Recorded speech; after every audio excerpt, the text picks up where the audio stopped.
Thanks, Tabari. So now that Tabari has helped you decide on the right location for you, now I'm here to help you try to plan a budget to make things go a little bit easier. So the first thing you should do is plan ahead. Will it fit in my budget and how can I make it work?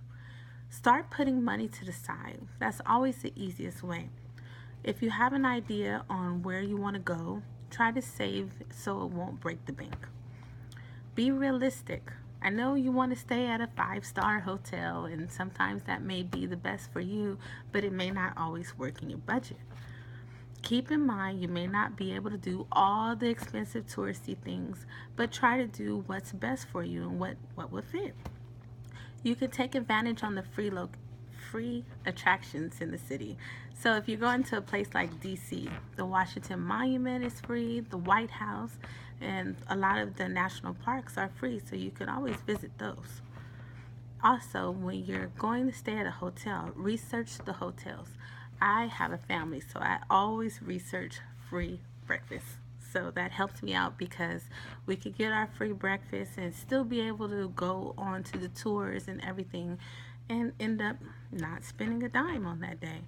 So if you're not also with the hotels as well, they have free parking. So try to take advantage of hotels that have free breakfast, free parking, so you won't have extra added expenses.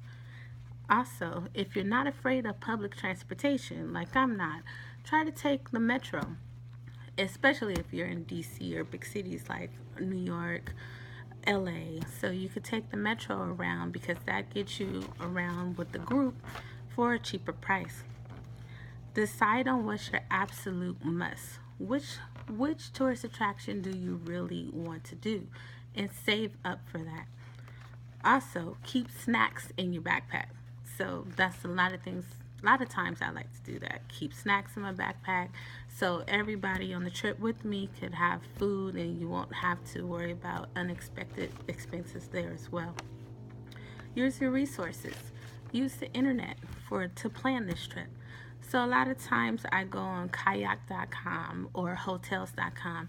That way I could put a full vacation package in line. So that could tell me how much the flight costs, also how much transportation if I need to rent a car, how much the hotel is. That way you could get a roundabout estimate on how much you need to spend on this trip. So then you could really start putting this money aside. And also with dates, try to not stick to one specific date. You don't have to stick to that date. Sometimes if you travel on Saturdays, you'll come back on Saturdays, it's a lot cheaper. So try to book your trip between Wednesday and Saturday to get it at a cheaper rate because a lot of people go out of town on Fridays, Sundays.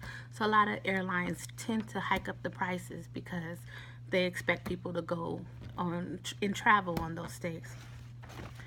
So also read the reviews to your hotels.